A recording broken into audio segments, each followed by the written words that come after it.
if Forbes had made a list for worst mothers in the world, this lady would be #1 on it, and she would be #1 for, I believe, a long time. What's up, guys? Welcome back to the channel. I'm G, and on this channel we do true crime videos from Mondays to Friday, and on the weekends we try to do something fun. So if that's something that you like, join the family, subscribe, and please like the video if you like it. If you don't like the video, let me know why in the comments so I can make better videos next time.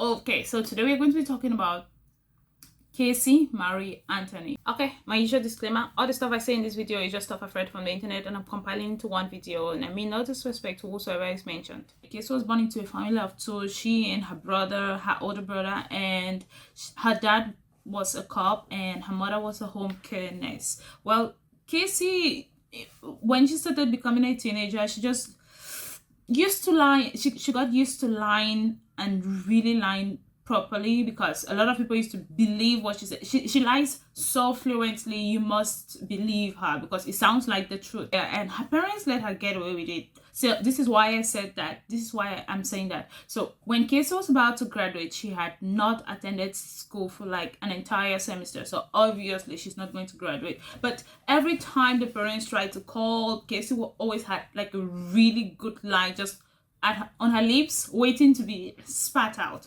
and she just avoided them trying to check up on her and all that. So graduation comes and the parents have prepared a lavish party for her, and they are hoping that Casey is going to graduate. Now they call the school. They are unable to get like a real answer from Casey, so they call the school and the school tells them, hey, Casey has not attended for like one semester, so sorry, she can't graduate. And then the parents go ahead, they proceed to have that party, and they lie to their friends that, oh, Casey just graduated, Casey graduated with honors. And yeah, that was the type of protection that they gave her for lying. Like, no consequences whatsoever. I'm going to embarrass you at the party. Yeah, that party happened.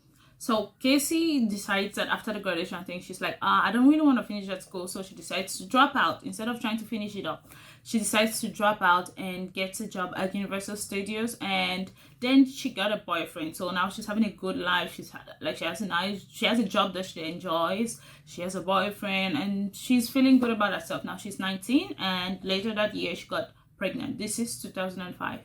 She gets pregnant, and she just does not tell anyone. Obviously, she's living in her house, at her family's house at this time, but she just does not tell anyone. And she's small enough to be able to hide the pregnancy for a really long time, because she ended up telling her parents at about when she was already 7 months pregnant. Yeah, because she just wore big clothes, and since she's smallish, it was easy to hide the whole pregnancy thing. And the parents decide, like, before this, Casey had been telling her friend, hey, she's planning to give up this baby because, like, she does not want someone to just interrupt with her really good life that she was enjoying. So that's what she wanted. But when she told her parents, they were just appalled at the idea, and they did not want her to give up the baby. At this point, I'm like, maybe she should have given up the baby. She might have had a better life. So Casey's parents are like, no, she can't. She shouldn't give up the baby. And the parents, for some weird reason, decide not to tell the brother. And he was literally living in the same house, and he finds out that Casey is pregnant just like a few days before she's to give birth. Of course, he's pissed, because why would you not tell me about something like this in the family? It makes no sense. Yeah, so that happens. Well, Casey's boyfriend at this time, Casey said the child is her boyfriend's child, but DNA results will prove something, will prove different. So she later said that the child was someone's child who ended up having an accident, but like, it's Casey. Nothing.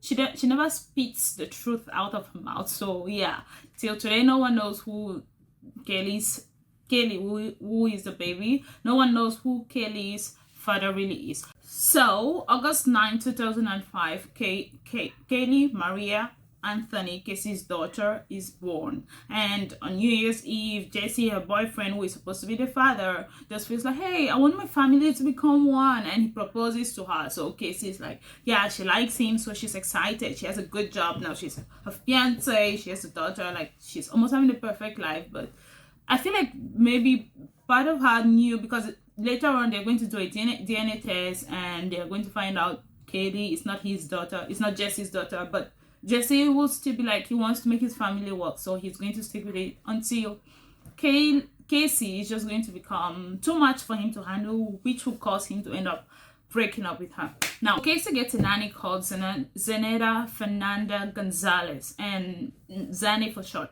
But this name is really important, guys, because I'm just going to tell you now, Zanny does not exist.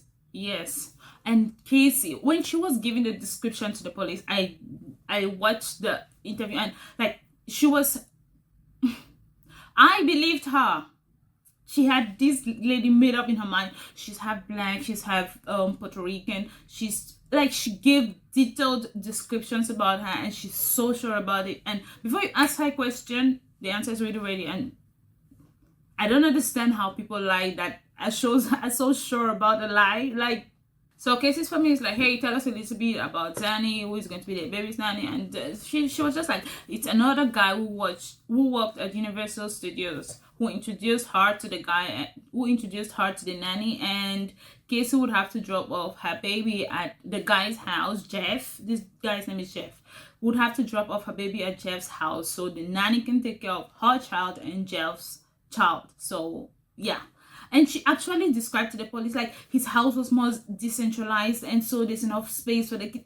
Like, dude, how can you be saying something that never happened? Like, story. So Casey's boyfriend leaves her, this Jesse guy. He ends up leaving her in 2006, and it's like, okay, this is too, like, she was just becoming too erratic.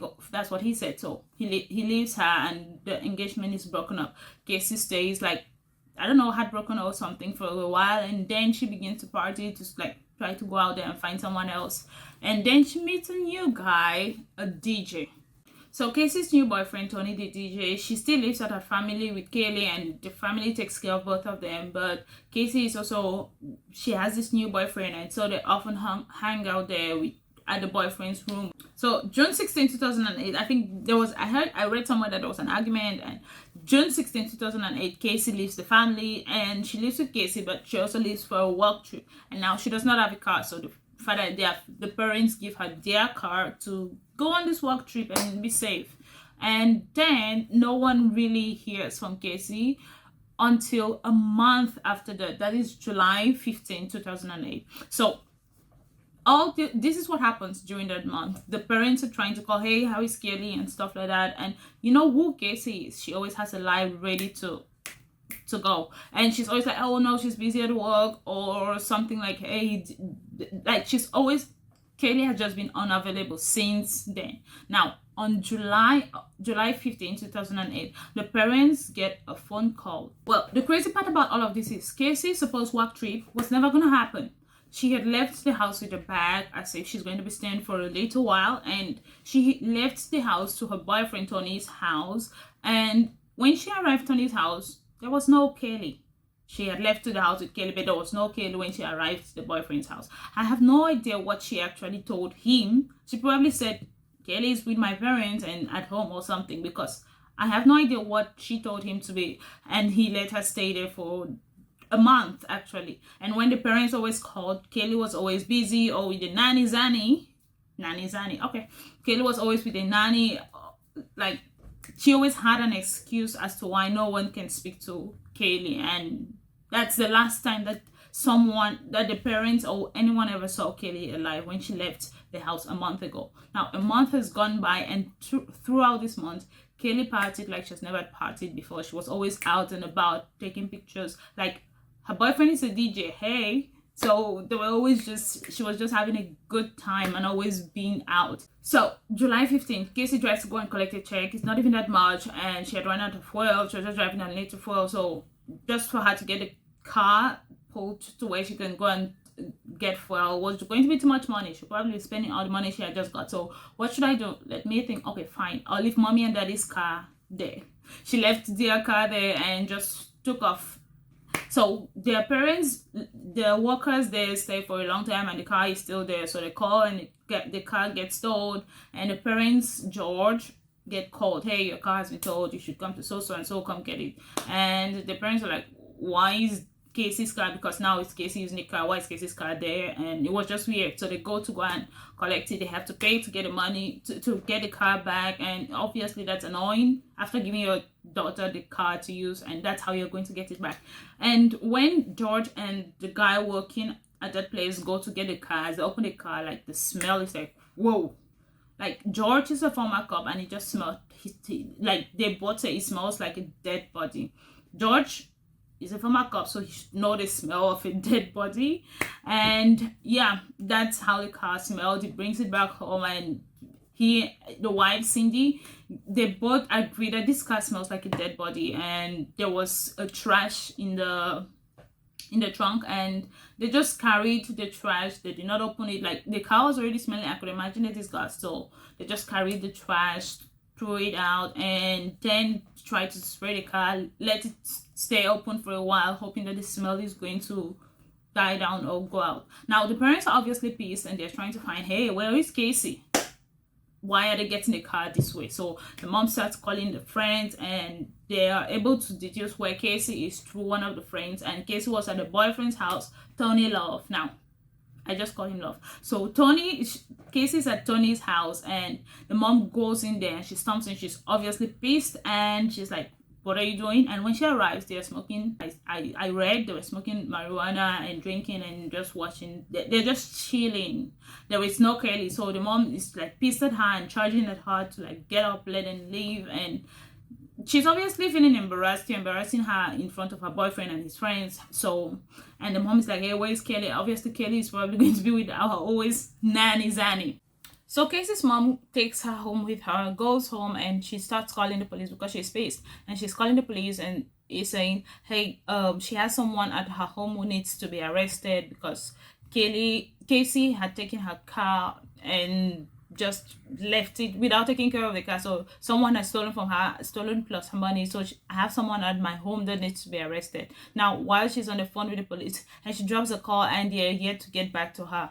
While this is going on, she overhears Casey talking to her brother, and Casey is telling her brother that the nanny had taken Kaylee from her, and the nanny had taken Kaylee and does not want to give her back over the last month. So she had tried to take nanny back from Zanny, the nanny, and Zanny just would not let her get Kaylee, that she's a bad mother, so she's going to keep Kaylee away from her. So Casey's mom, it calls the police again, and now there's a missing person involved, and she's telling the police, hey, she cannot find her, like, she has not seen her granddaughter since the 7th of June, and she's trying to tell the police that there's somewhat of a missing person involved, and she just got the car back, and when she got the car, it smelled like there had been a dead body in there. And these are her words that she tells to the police.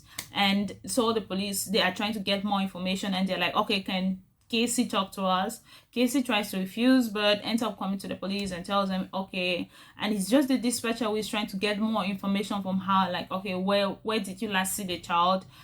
Who was the nanny? Where did you drop her off? Like, she's just being reluctant, and then she tells them that the nanny, just the same thing, that the nanny Zanny had taken the baby, and she had not been able to get her back for the past 1 month, and she has tried to call her, but the number that she's supposed to get in touch with her is no longer available. So the police come over, and they're asking Casey, okay, what really happened? And she tries to explain the same story to them. Hey, she handed Kaylee over to the nanny Zanny, and I just really like the nanny Zanny. She handed Kaylee over to the nanny, and she has not been able to get her back. She has spoken to Kaylee twice over the phone through the nanny, but now the number is out of service, and she has been communicating somewhat with the nanny on MySpace, and she has been trying to get Kaylee back. And now, like, it does not even make sense. Like, the story does not make sense, and they are wondering why have you not called to the police? Why are you not concerned about this? And in the interviews that I heard, she would be like, oh no, she just thought she could handle this on her own, but now she's seen that was dumb. She just really wanted to handle this she just felt like she could handle this on her own. So the police start trying to get more information about her. Okay, where did you drop off the baby? And she says, okay, she dropped off Kaylee at some apartment, and the police actually go with her to this apartment. They go there, and they're trying to get into the apartment. They knock, no one's answering. They try to beep, and they're just not able to get anyone to come from the apartment. So They go to the landlord, and guess what the landlord says? No one has been in that apartment since March, but she handed Kelly there over a month ago. So the police are like, okay, can we have like a surveillance video of the parking lot to see what might have happened on that day? And they're trying to find anyone who would look like Casey's description of the nanny, but they cannot find Casey, they cannot see the nanny, and there's just nothing comes up, and so they stop. Now, police could tell that it looks like she's lying, and now they decide to do some background. That they're trying to find out, okay, they're trying to find out more about Casey to figure this out. And she had said she works at Universal Studio, and which she still works there. That's what she said. So they try and do some findings, and they find out that she does not work there. So the police decide to take her. Oh, okay, take us to where you work. And Casey literally carried 3 senior officers and walked with them around the Universal Studios. That, like, she walked past everyone and was just going from office to office, going around. And when they're like literally at the end of the place with nowhere to go, she turns around, put her hands in her back pocket, smiles, and tell the police, okay, fine, I don't work here. Like, now they're pissed. They immediately put her under arrest because she has been misleading them. So Casey is arrested and she's charged for neglect of a child and some other crimes. But like, the police are trying to find out where is Kelly, where is the baby, where is the child herself. And now they go to search. They start talking to Casey's mom. You said you smelled something like dead body. It's literally on tape. You said the car smelled like dead body. So Cindy, Casey's mom, is just trying to take it back and be like, no, like they were rotting, there was trash and there were rotten things in the car, so that's what was causing the smell. But like, the police are just trying to get her to be like, hey, you already knew what the smell was before you called the police. And she's just trying to cover up for her daughter. And now the police go and try to test the carpet of the trunk of the car, and they find out that, yeah, this is actually like the smell of decomposing human. And they find a stain on the carpet that just looks like a smallish body or something, and yet there's really no sign of as to where the baby is. So the police have everything that they need, and but they don't have a body yet, so they don't really have a murder case against Casey. And Casey has been in jail for like a month or so. Later on, she gets released on bail with an ankle monitor by her lawyers. And when she was in jail for that first time, when her parents went to visit her, trying to just get more information, like, okay, what's happening, just trying to tell her, like, everyone is trying to look for Casey. Every time they're talking about Casey, she's just dismissive of it. But when they're talking about her, every time they're talking about Kelly, but when they're talking about her, she like gets emotional. She has been here for some days and she was stressed, and like, the child and the mom really asked her during an interview, like, what's your gut telling you? She's like, she feels like Casey is fine. What's your gut telling you? Is she far away or she's close? And she said she feels like Casey is close. And not too long after that, Casey gets released and goes home. But 2 months later, the police arrest her again, because this time they found Kelly's body. And the police arrest her for first-degree murder. And during the interrogation, it's just bizarre, because she literally is talking to the officers like, hey, yeah, how was your day today? Like, they're just having like a chilled conversations. When you get arrested for an interrogation, you're probably thinking of all the wrong things you've ever done, and you're trying to figure out how you're going to make out your statement. But she's just like asking them in a casual conversation. It does not make sense. So in December, Kelly's body was found, and it was just like skeletal remains, and her mouth was duct taped, and she was wrapped in a Winnie the Pooh blanket. And the crazy part is that blanket only comes in, they always sell the blanket in pairs, and Kelly was wrapped in one of them. And Casey's room had one of those blankets, and Casey's room was a Winnie the Pooh themed room. So like, everything is just pointing to her, but like duct tape on the child's mouth. What could she have done? Like, it was crazy. They were actually seeking for the death penalty in this case. Literally the day Casey left her home, that's June 16th, she had made the following searches: short girl costume, suffocation, foolproof suffocation. Those are searches those are things she had researched. Like, I don't know what she did to that child, but Kaylee did not deserve that. She should have just gotten a better mother. Like, this is just horrible. That same night after Casey had left her house, she was seen with her boyfriend chilling somewhere around, and she had, like, 3 days later, like, we're talking about days after. Now we know that her daughter had died, which was supposed to be abduction of her daughter, but like days later she was partying. She was in a contest, like hot girl contest somewhere. She got a tattoo like beautiful life, translated Bella Villa, something like that. Yeah, like she was just living her life like nothing had happened. And when she was spotted with her boyfriend, Kaylee was nowhere to be found, which is probably when she was in her car already decomposing and rotting. During all of these times and during her gallivanting, she wrote a diary entry like, this is the happiest she has been. She believes that she had made the right decision, and she's hoping that her happiness continues to grow, which obviously is going to put two and two together. You already know what she's talking about at this point. I have no idea. The trial was just crazy because the evidence was just there. Like, you don't need, like, this is probably what the state thought. They did not feel like they needed to prove anything further. Like, if you have brain cells, you can put this together and say, yeah, this lady killed her daughter to go and live her free life. But the trial was crazy, and the opening statement that Casey's defense had was that the child drowned.